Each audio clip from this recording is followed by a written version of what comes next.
Clyburn and many others are fucking going back on their original initial defense of Brandon, it seems. The reaction to President Biden's performance in last week's debate, which sparked calls by some Democrats for the president to drop out of the race. Rachel Scott is tracking it all for us from Washington. Good morning to you, Rachel. Hey, Robin, good morning to you. President Biden is back at the White House today. His campaign is desperately trying to move past that debate performance, making calls to Democratic lawmakers and donors and rejecting any suggestion that the president should step aside. President Biden leaving Camp David after a weekend with his family. The president not taking any questions. His campaign still trying to rebound after that debate performance. I expect that this will be moving forward for the president to reassure folks in the media, the general public, the many editorialists. Bro, they think an interview or a press conference will fix this. It's not a perception problem. It's an actual problem. I know. It is pretty funny to watch them desperately try to fucking salvage it, though. They're like, no, you don't understand. He's 100% with it, dude. Many people say he's a cadaver. Many people say he's dead. Those people are now Nancy Pelosi and Jim Clyburn, actually. So we don't know what to do anymore. Biden's about to go on a COPE tour. Yeah, good luck. Good luck to Brandon. Good luck to America. We are so fucking cooked, boys. Anyway. And others who've expressed concern by doing unscripted, casual engagements. Sources tell ABC News the president's family is actively encouraging him to stay in the race. Joe Biden has never been a show horse. He's always been a workhorse. He's never been a show horse. He's been a pony. It's a dog and pony show. I don't know what's going on. I'm Jim Clyburn. I'm also 90 years old. If you guys noticed that I'm old as shit too, send both of their asses to the glue factory, okay? Everybody's old in the lineup, dude. What the fuck's going on? What is happening, dude? Please bring forward one person that is not 811 years old, okay? This is madness. What the fuck's happening? It's time for some term limits for the Democrats only. Fuck it. Let the Republicans be as old as they want. Let's keep going. Kentucky's popular governor, Andy Beshear, even leaving the door open to someone else being at the top of the ticket. The Biden campaign now says that they brought in $127 million this month, but some Democrats telling me they want to see the president get back out there, take questions at a town hall or at a press conference, George. Bro, I love that the metric for Brandon is like, well, people are giving me money still. Like, y'all keep saying I'm old, but I keep raising money. And it's like, oh, okay, I guess that's fine then. Like, what are we doing here? What's happening here? What's going on? They gave him a spray tan to look less like a ghost. Oh my God, you're not wrong. This motherfucker got a spray tan. You know his ass didn't sit out in the sunlight. He'd perish. Oh my God, he's pulling a Trump strat, dude. He went from orange man bad to I'm orange too. That's crazy. It's fun to see the Democrats basically cope with the notion that like we have our very own, and they're behaving exactly like the Republicans are. So it's great. Because the power of the office will no longer be constrained by the law, even including the Supreme Court of the United States. Of course, it all comes down to what the voters think. CNN's David Chalian is here to break it down. Take a look overall at the state of the race in our brand new poll. 49% Donald Trump, 43% Joe Biden. This is a 6-point lead, Dana, and this is unchanged since our last poll in April. In fact, it's been a remarkably consistent race with Joe Biden trailing Donald Trump just outside the margin of error. Guys, I'm new to this political stuff. Is this good? I can't tell. It's gotta be, right? This is good, right? It's just funny because like his team keeps saying, look at the polls, like look at the momentum. It's shifting. Yeah, bro, it's shifting away from you. Like that's what his team has been coping with. Where it's like, well, in the states that do matter, like Biden is actually starting to pick up some steam. And it's like, no, dog, he's losing it. Okay, the momentum is in the opposite direction that you would want it to be. What is happening? That's remarkable to look at that, even just from April to now. Exactly the same. Identical. And the Biden campaign will say to folks, see, the debate didn't change the state of the race. Of course, when you're 6 points down, you kind of needed the debate to change the state of the race. I need you guys to understand something. Given the way that the Electoral College works, given the way that the House of Representatives is slanted, Democrats have to be winning by 5 points to actually win the Electoral College. Not losing. Winning by like at least 3 points, but a comfortable margin of victory by 5. I don't know if you guys know this, but the most populous states are blue across the board. Like, it doesn't reflect well on the polling when you're looking at point difference between Joe Biden and Donald Trump. It's okay though. He's raising money, baby. Let's go. Hunter Biden has joined the White House meetings as he stays close to the president post debate. No, they're throwing. Bro, they're throwing. That's crazy. The number one defense for Hunter Biden has been he has no business in the White House. Like, up until this moment, you could very clearly point to, the fuck do you mean Hunter Biden's laptop? He doesn't do shit. Unless he's here to give daddy the good crack so we can fucking be a dynamo again. Get this dipshit out of here. Why would you ever go around him? Like, why would you ever be around him? Not even invite him to the White House. Like, don't even be around your son. Things are getting very weird in the Democratic Party. Remember when I told you guys this is like the most boring election cycle so far, but it has the capacity to be the most interesting one?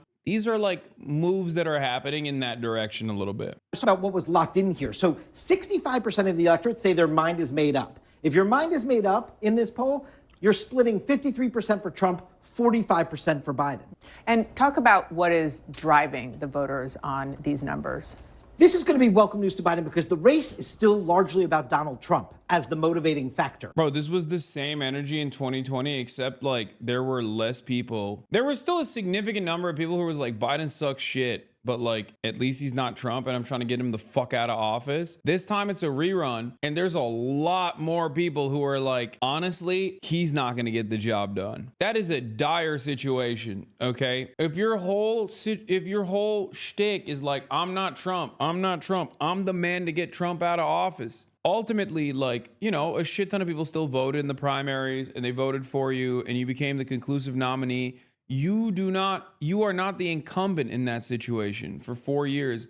And 75% of the party is like, yo, you got to drop out. And that's fucking 2 years ago. Nowadays, you can't do the rerun of 2020 with just like, well, people are just anti-Trump. There are plenty of people who are anti-Trump. That much is still true. And that is a major motivator for why people are voting for the Democratic Party, why people are voting for Biden. But when you look at the numbers, it's clearly not enough. It's just very bad strategy overall, in my opinion. The thrust for Biden supporters is they want to vote against Trump, not for Biden. It's the complete reversal for Trump supporters. 2/3 of Trump supporters are casting their ballot for Donald Trump. 34% say they're casting. Hey guys, is this good? Is this good for Biden? I can't tell because it seems like it's not. I mean, this has always been the case, by the way. People just love Trump. It is what it is. We're seeing both Trump and Biden sort of consolidate. They're talking like it's good. Yeah, good for Trump. Per Puck News, leaked them internal polling from Open Labs. Pre-debate margin, post-debate margin. He dropped in every fucking swing state, in every key state in general. Oh my God, look at Pennsylvania.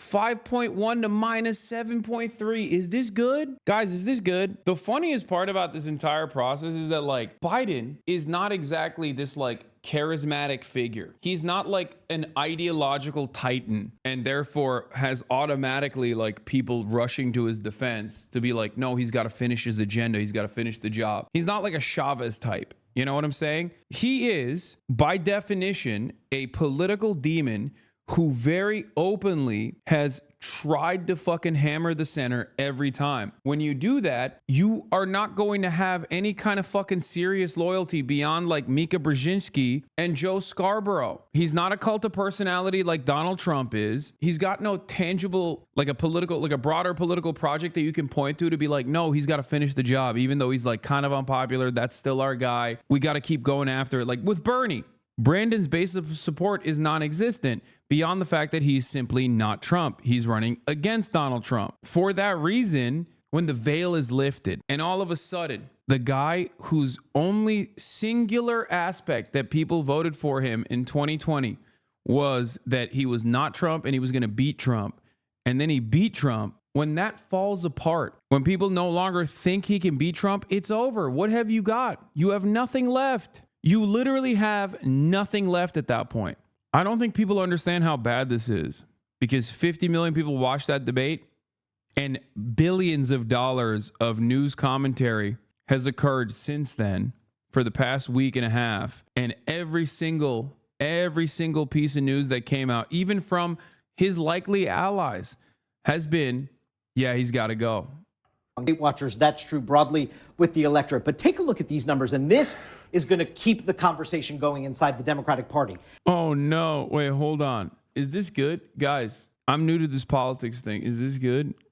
I can't tell. Chance if they were at the top of the ticket. Only 25% of voters say Joe Biden gives Democrats their best chance of winning in November. And take a look at these numbers. Joe Biden's approval rating is down to 36. Normally, you'd have some annoying ass fucking liberal Democratic Party defenders in here being like, no, you're so stupid. Like, you just want Joe Biden to lose. Why the fuck do you keep criticizing him? But if you've noticed, there's like only 1 or 2 people that have actually chirped in here over the course of the past week and a half. That's how you know shit ain't sweet right now, okay? Like, when you got the institution defenders not really chirping in the chat when I say, like, Brandon needs to fucking drop out if the Democrats want to win anything, and I'm not getting any fucking chirpers, that ain't good.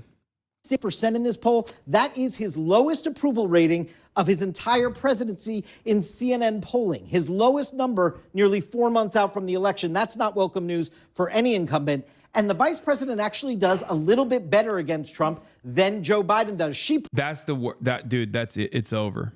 This is the final draw. Dude, when you got the charisma black hole Kamala Harris polling better than Joseph Robinette Brandon, that's crazy, dude.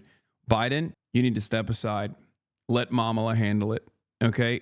There's like 2 people that would still probably put this election in like contested territory, and that's Kamala Harris and Hillary Clinton. And I'm not kidding when I say the Democratic Party would probably put Hillary Clinton in that slot. I'm telling you, dude. I'm telling you.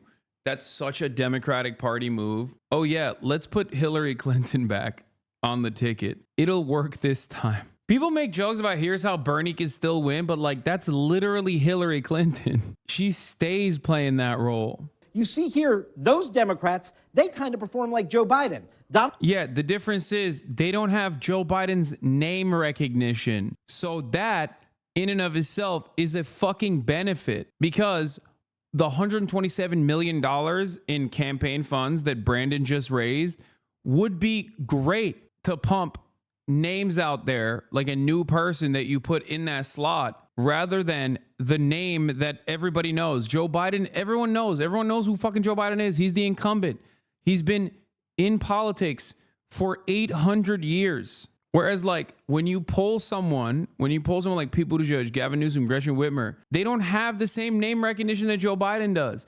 The average person, though, like normal people who are, I don't know, still doing Hawk Tua memes or whatever the fuck, they don't know who the fuck any of these people are. They forgot who Pete Buttigieg is. They don't know who Gavin Newsom or Gretchen Whitmer is. For those people, obviously, this is a game changer if there's like a shit ton of momentum behind them, if they become the new candidate. Anyway, after the worst performance of his career in his worst news cycle, Biden didn't drop at all from CNN's previous poll. Like, what are we doing here? Yeah, because those people, if you didn't look at the other previous fucking CNN poll, those people are like, I don't give a shit. I'm voting out Donald Trump. If you noticed, all of those other name recognition lacking candidates also still poll around the same fucking around the same points as Biden. Nobody knows who the fuck Pete Buttigieg is, bro. If you asked 10 Americans, if you asked 100 Americans right now, what cabinet position Pete Buttigieg has, they'd be like, what is a Pete Buttigieg? The fuck are you talking about? It's like these guys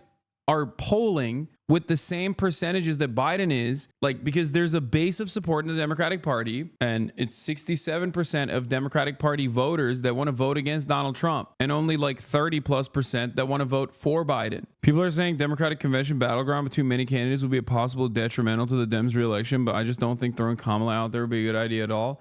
Yeah, that's why they should do what they fucking used to do, which is backroom shit. Select a fucking candidate that you think is the best goddamn candidate and put him forward. Hopefully it's not Hillary Clinton, okay? Democrats need to be fucking united on this issue. It's so stupid. I genuinely think that it's the best idea. A contested primary, a bunch of different people going at each other's throats is probably going to hurt the Democratic Party's chances.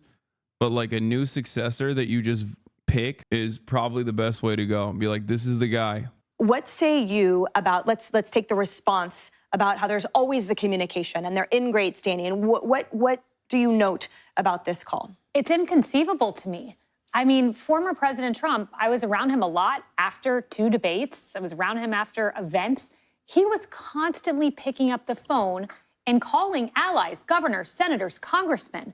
And the notion that you've had a disastrous debate performance, widely panned. It is pretty wild, dude. He's not even going up the ranks and just being like, everybody shut the fuck up. Don't talk shit. I'm good. I'm with it. I got this. Well, I just want to say real quick, and looking at these images of Joe Biden, I finally agree with the sentiment, orange man bad. So just want to put that on there. Look, I've had bad spray tans too, so, it happened. Okay. Yo, come on, bro. I feel gross right now. I feel icky. I feel yucky. It's like, you don't get to say that because you say orange man good. Like, that's my thing. I get to say that because I shit on Trump all the time. You can't fucking turn around and be like, orange man bad. Look at his spray tan. It's like, you can't be Uno reversing when your guy is the guy originally, okay? Like, how are you going to dick ride Trump into oblivion and turn around and just be like, yeah, actually, it's kind of whack that Joe Biden got a spray tan. Have you seen your guy? Like, what is happening here? I will say, I think Republicans need to expand the line of attack beyond Joe Biden's age. The country is falling apart, not because Joe Biden is 81, but because of Democrats' policies. Look at California, for instance. Oh my, she said California. That's awesome. Yo, this is like the new meta where they're like, hey, by the way, now that we're done pouncing on Joe Biden, that like, it's actually the Democratic Party's policies that is the reason why Joe Biden sucks. Okay? That's just objectively untrue. The Democrats are doing pretty fucking good in spite of Biden. It's just ridiculous. California has some of the highest taxes in the nation, yet they have a multi-billion-dollar budget deficit, the highest unemployment as well. You look at the homeless crisis, the crime crisis. Gavin Newsom runs on reversing every Ronald Reagan policy, including increasing the top marginal tax rate back to 70%. Live White House taking questions on calls for Joe Biden to step down. As you all know, and many of you reached out during. Oh God, she's the absolute worst person to deal with this. Oh, she's so bad. She's so fucking bad at her job. Oh my God. It's already a tough job to begin with, but goddamn. He knows, he understands that he's not a young man, obviously. He said this. The president knows he sucks, okay? Stage, which is something that quit this asking. Has been able. It's like the president already addressed this, okay? He said he sucks shit. He said he's ass. He already addressed that he sucks. Please stop asking about this. Yeah, here's Adam Conover's take on the matter. Adam ruining everything, including American elections. I simply do not understand how Joe Biden still thinks he can win this election. I mean, when you're running for office, there's two kinds of voters, right? There's your base. Those are the people who have your back no matter what. And then there's everybody else, the voters you need to convince. But you got to have your base, right? Well, my dad is a member of Joe Biden's base. He's a true blue Democrat. And he told me yesterday that after the debate, he no longer feels that Joe Biden can do the job of president. Not just beat Trump. He doesn't think that he can be president at all because he has declined that much. And you know what? Half of Democrats feel the same way and don't want Biden to be the nominee. This is the New York Times op-ed section from this week. Every single editorial in it is begging Joe Biden not to run. How are you supposed to win the presidency as a Democrat when you don't have the fucking New York Times on your side? I mean, when your own side is debating whether or not you should drop out, you've already fucking lost. I mean, read the writing on the wall, Joe. Yeah, he's right.